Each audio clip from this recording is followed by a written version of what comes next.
Face ID.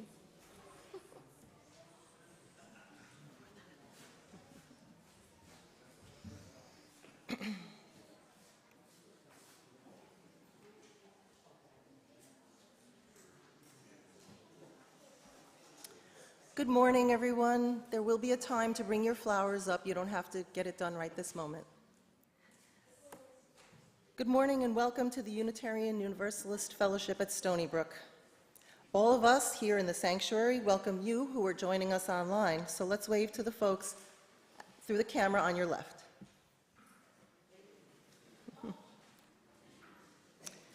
I welcome you who are here in our sanctuary and all who are attending virtually, wherever you may be this morning. My name is Carol Castillo, and I am happy to be your worship associate this morning. Our interim minister is the Reverend Dr. Madelyn Campbell, and our Director of Religious Education is Deb Little. Please plan to join us after the service for coffee and conversation. Today there's also Super Sunday. For those of you with us online, if you'd like to sign off after the service and then return to the website, you'll find a link for joining the small group chats. Whether here or online, you will definitely find some friendly people who can answer any questions you may have.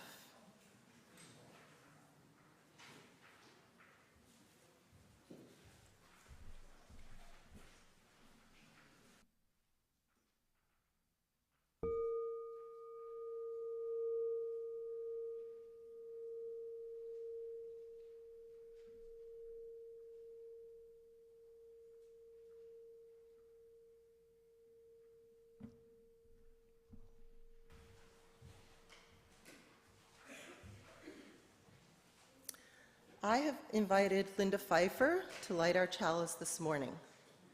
If you're worshiping online today, you might wish to light a chalice or a candle of your own while we listen to these words. The flaming chalice is the symbol of Unitarian Universalism. We kindle the flame of our faith in the cup of our covenant as we enter into worship together. Like flowers springing up in a garden, so the flame also springs forth, bringing forth light from the nourishment of the cup. We, too, nourished by the loam of community, rise and bloom amidst the garden of our faith. Like the flame giving light from within, like the flower lending beauty and fragrance to the garden. Enter in. Let us worship together. I invite you to rise in body or spirit and join in singing our first hymn this morning, number 78, Color and Fragrance. Peter and Dee Dee will play it through for us first.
Good morning, beloveds. Happy Pride Month.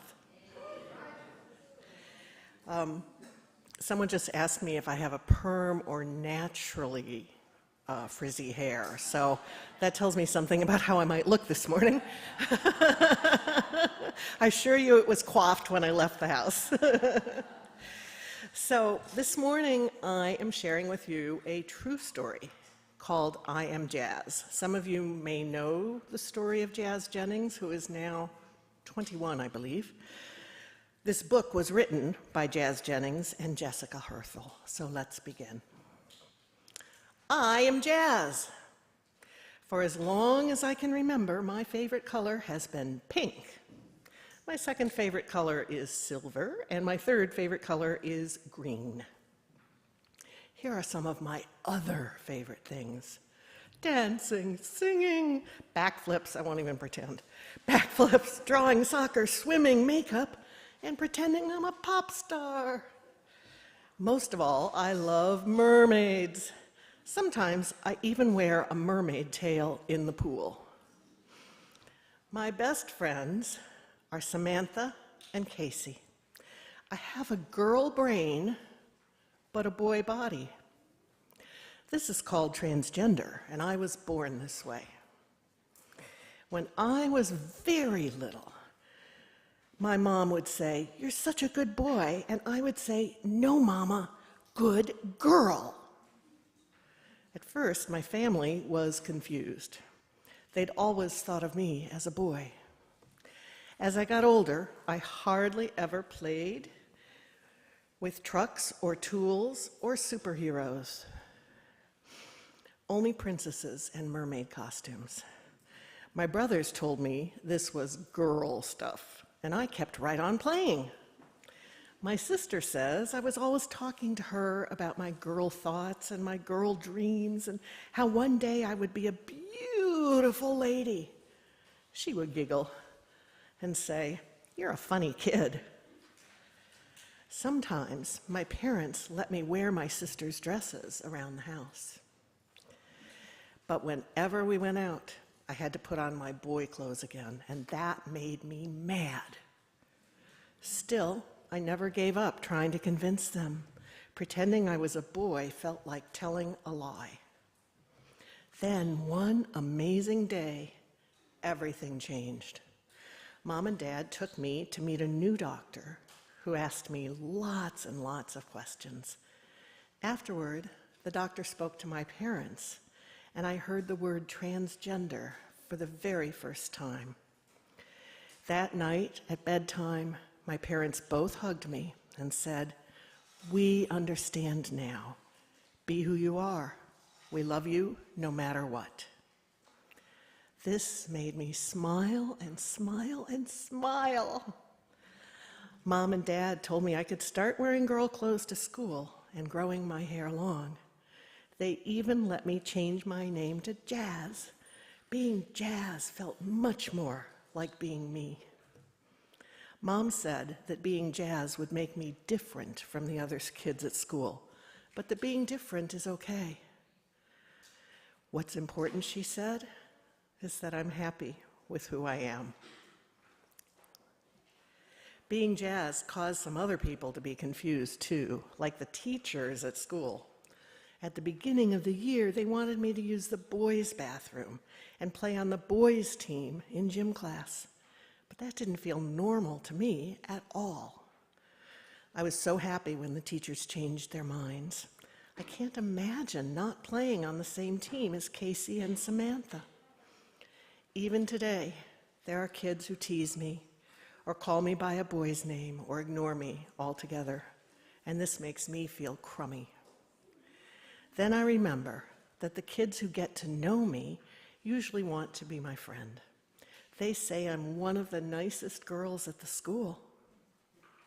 I don't mind being different. Different is special. I think what matters most is what a person is like inside. And inside, I'm happy, I'm having fun, and I'm proud. I am Jazz. Amen. So now it is time for our little ones and medium-sized ones to go back to their RE classes. Susan will take the K through 4, and if you're slightly under that age but you want to go back with the elementary age kids, go back to the back door where Susan is standing, and 2 other teachers will meet you in the classroom. And then Carrie is leading the middle school kids. So Carrie's going to go to the door and be joined by me. And if you by chance have a flower, take it back with you. If not, we have some flowers for the elementary school age kids. You don't have to, but you may. You may take one if you'd like to. Meanwhile, can everyone turn to the back of their hymnals and find a Reeb Children's Benediction, which we will sing as the children leave. Tate, honey, there's flowers in back that you can take. Oh, you're taking that. Wow. We got lucky. All right, folks.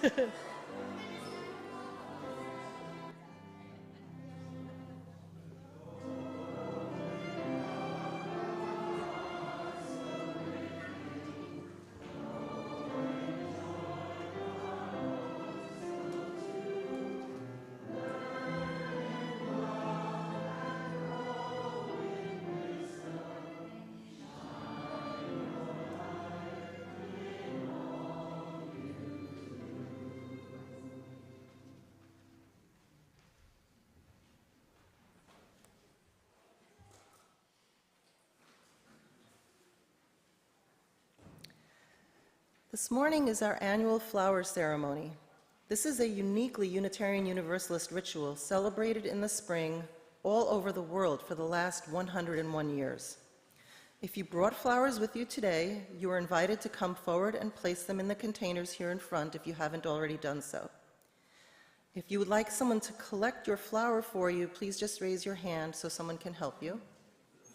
No? We're good. Oh, okay, there we go. Thank you. If there's anybody else, yes.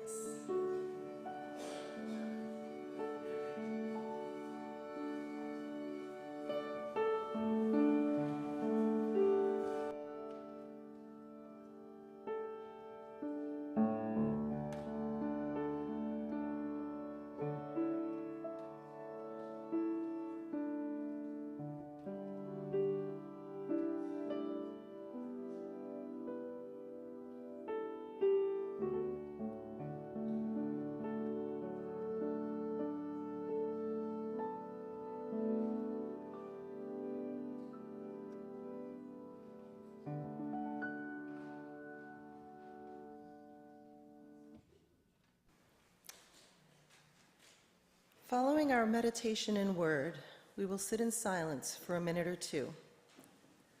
The musicians will bring us out of the silence as we sing together hymn number 123, Spirit of Life.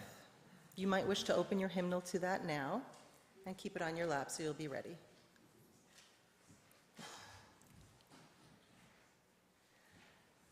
So the meditation, the words, meditation in words is not as printed in your OOS. It is by the Reverend Dr. Carolyn Sheets Owen Toll, who passed away in October at the age of 88.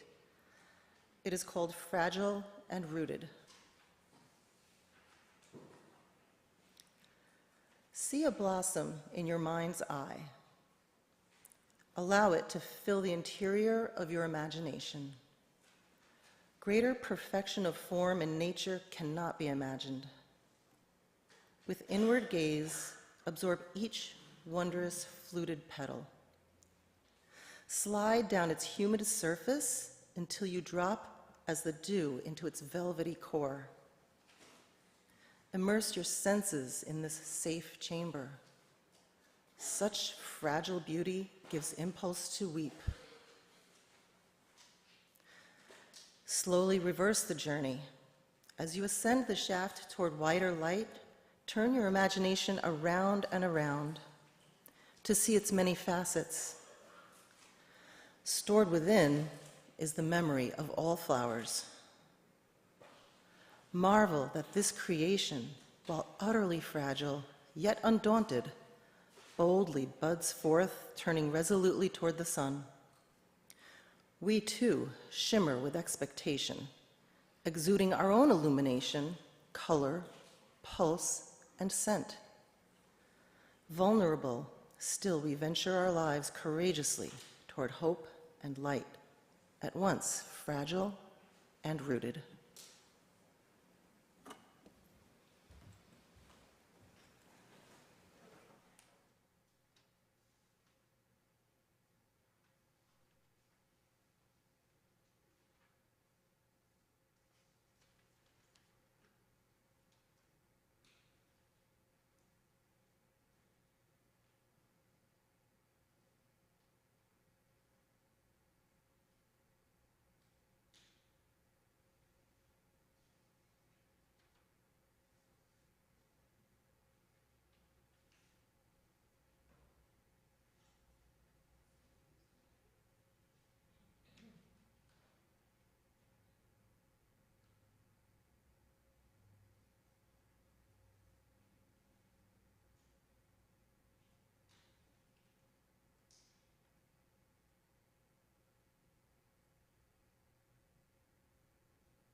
Oof, that was beautiful. So today we are celebrating the annual Unitarian Universalist Flower Ceremony. This is the 101st anniversary of that first flower ceremony in 1923. Why do we do this? Well, Reverend Norbert Čapek, who was the minister in the Unitarian Church in Prague back in 1923. He had this idea that it would be so nice for people to bring in flowers, the wild flowers that had been growing on the hillsides nearby, and create something truly beautiful in the church. And he started this ceremony. People brought in flowers and then exchanged the flowers. People went away with different flowers from the ones they brought. We'll do that later. And folks really liked this. And so it caught on. Now, Norbert Čapek was outspoken in his preaching and in what he believed. In his support for human rights and for the love of all people, and he was a vocal opponent of the Nazis, which is how he landed in a concentration camp where he died. His widow, Maya, brought this ceremony to the United States, and it really caught on here. It is uniquely Unitarian Universalist. It was Unitarian before it was Unitarian Universalist. And so we do it with Reverend Čapek's original intention of bringing beauty inside and reminding us of the beauty that's in the world. And we also take a moment to remember his sacrifice in fighting for what was right, in speaking out against tyranny and oppression. And I have to tell you that I think flowers are a wonderful testament to speaking out against tyranny and oppression.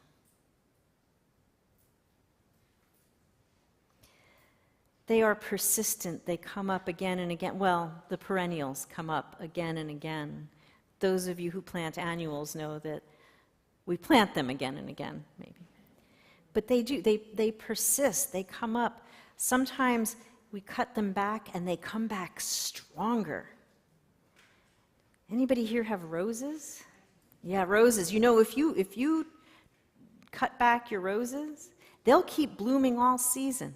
You wait until, I had a friend teach me how to do this. You wait until the bloom is gone, and then you clip just below the 5 leaves, because there's a bloom and 5 leaves, right? You cut, I think, below the 5 leaves. If I've told you wrong, a gardener here will correct me later.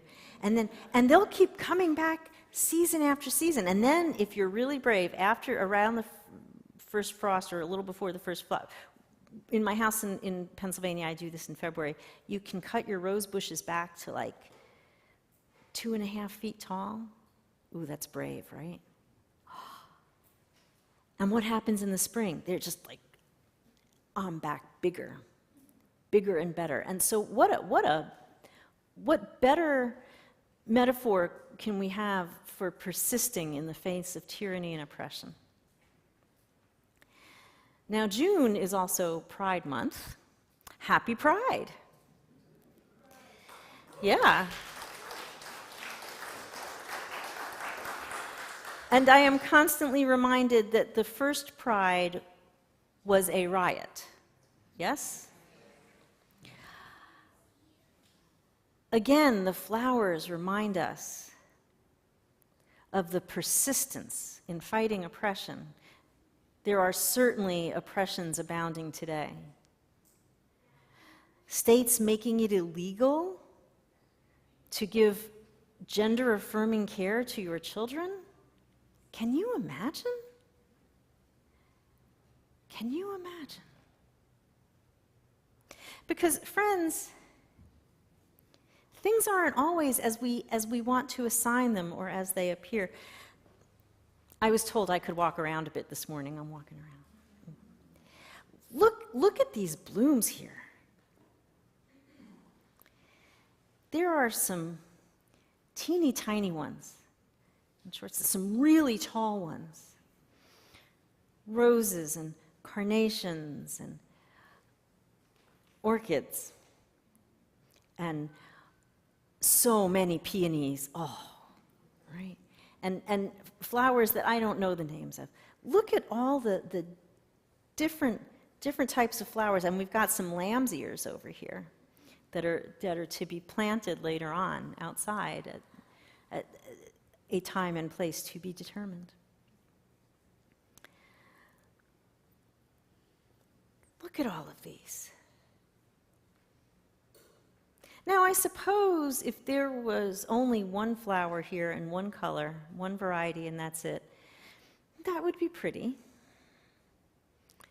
But it would be a little boring, don't you think?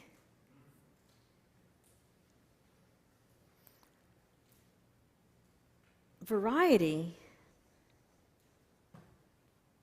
gives us so much to think about. Some have strong scents.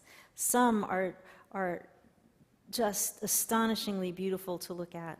Some are big and bold. Anybody else here big and bold? Not just me, right?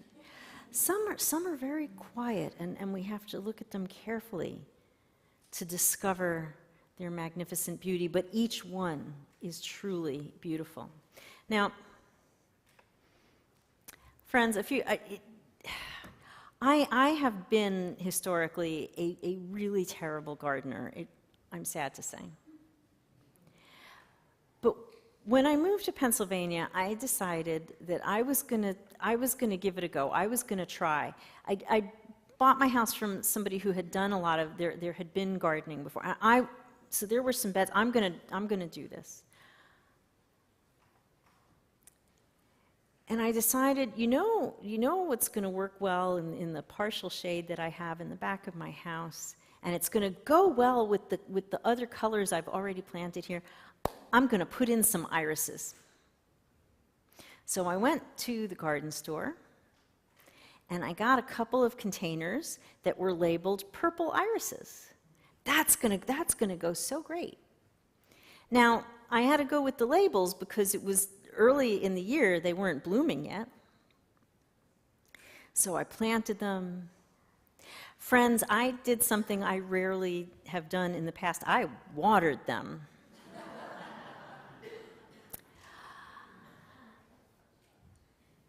And they grew, and then I started to see first those green buds, and then they started to bloom. They're not purple irises. They're like this fiery orange, and they're in the same general family as irises. There's some sort of like, I think lilies are also in the same family. So there's something along those lines. But they're very bold and very fiery orange. Isn't that interesting? The containers definitely said purple irises. Friends, we do that to people sometimes, don't we? We assign genders at birth that sometimes turn out to be wrong. Oops. We make assumptions about people based on what we see in one situation, in one time, and those assumptions turn out to be wrong.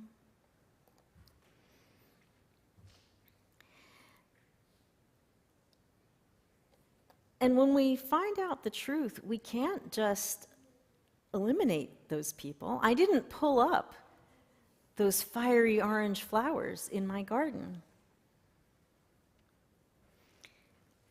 They come up every year. It's a bit of unexpected color, but orange goes great with purple. I got some purple irises to fill in later. These ones actually are. But when people don't meet our preconceived expectations, we can't just say, you don't belong. We need to welcome them into our garden and say, you make us richer.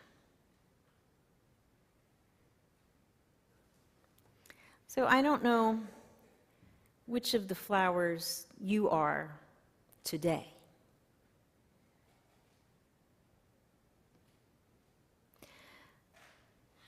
But we are like these blooms.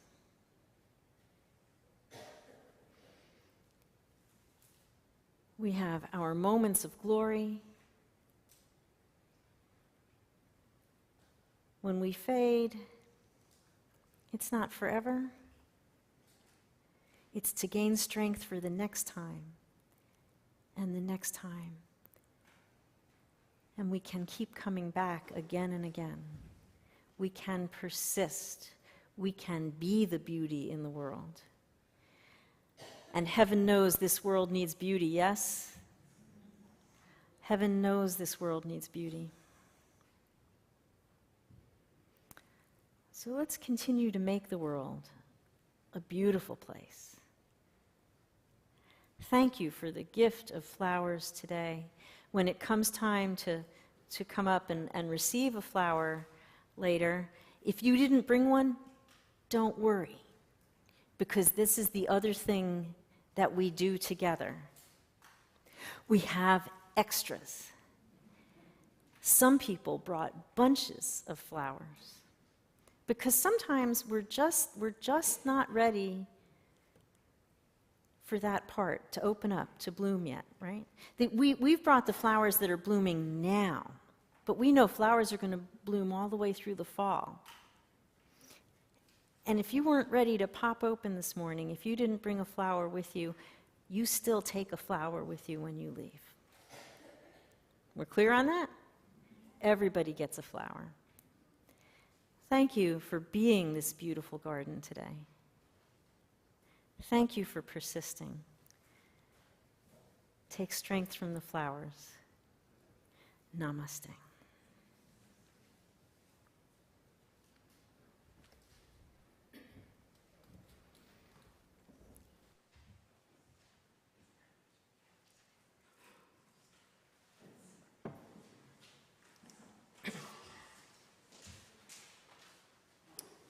At each service, it is our spiritual practice to share 50% of our offering plate with a local organization working for a more just future. Our shared plate recipient for the month of June is the Kids Hangout, a program for LGBTQIA+ youth and allies entering grades 7 through 10 this fall. The goal of the program is to offer a free one-week experience during the summer where these young people can have fun, make friends, and feel safe. It started 2 years ago. It was started 2 years ago by our DRE, Deb Little, along with 2 colleagues from Setauket Presbyterian Church. It is not a religious program, but it is a program that has been supported by both congregations. The Kids Hangout provides monthly opportunities for the youth to gather in addition to the one-week summer experience.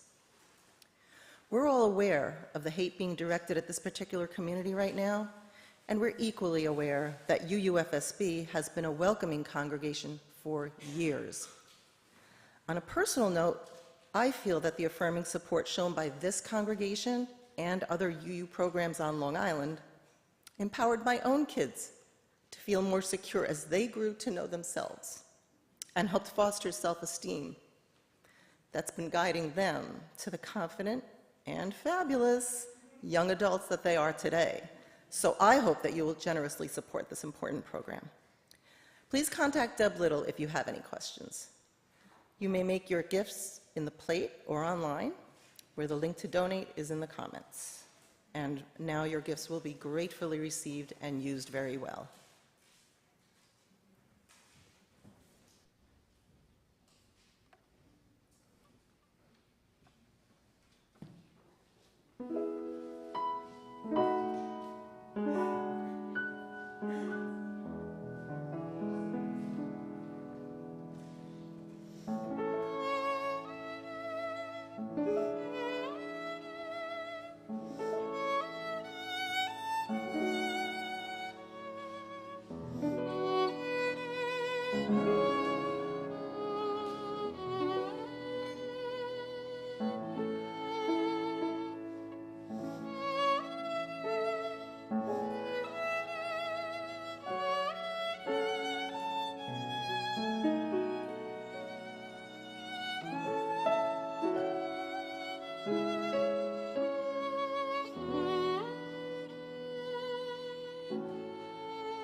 Is this okay? Will you join me in dedicating our offering this morning? The words are in your order of service. To the work of our faith, which is weaving a tapestry of love and action, we dedicate our lives and these our offerings. Amen.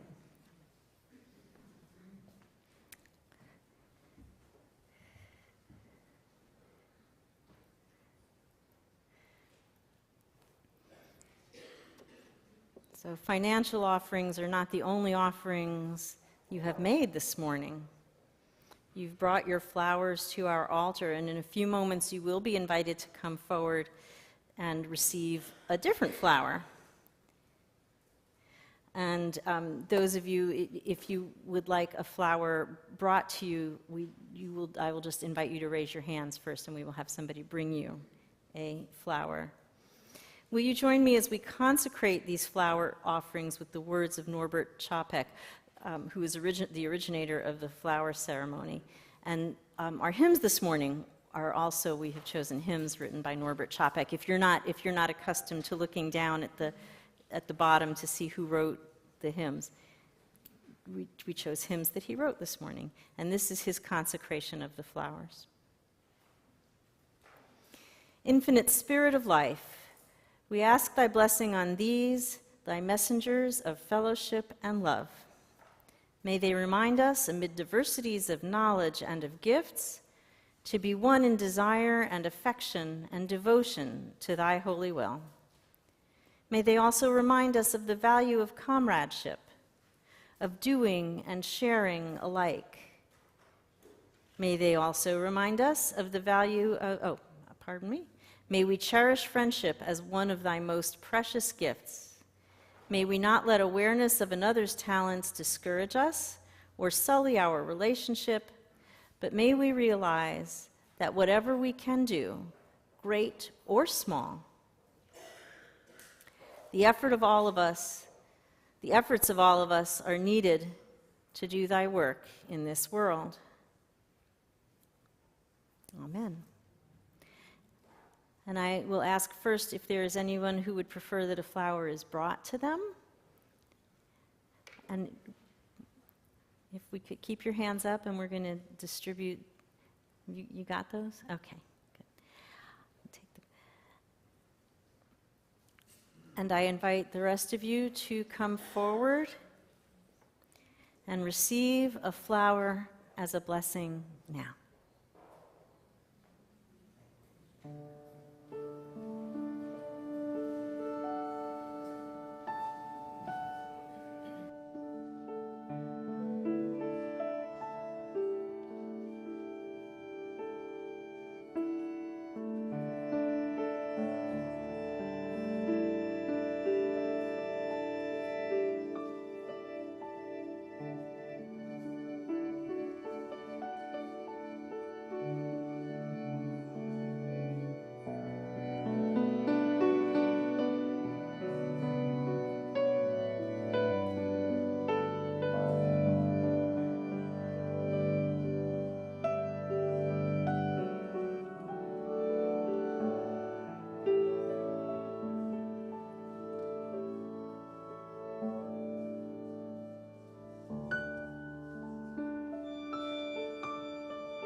Is that going to mess you up?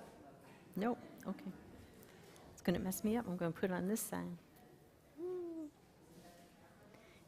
That's okay? That's okay. They tell me I think I chose foxglove. Don't eat this.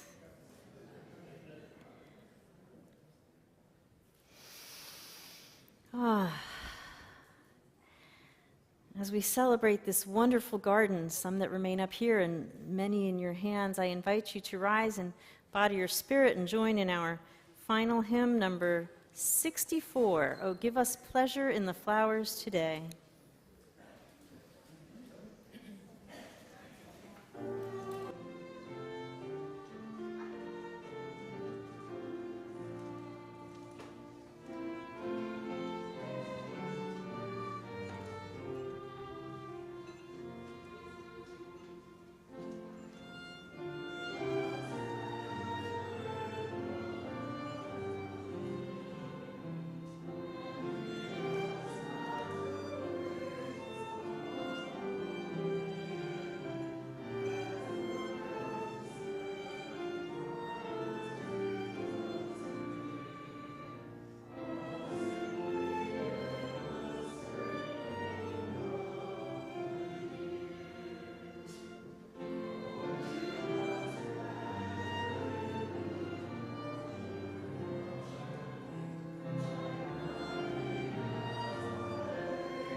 You can, if you remain standing, and that was actually Robert Frost, not Norbert Čapek.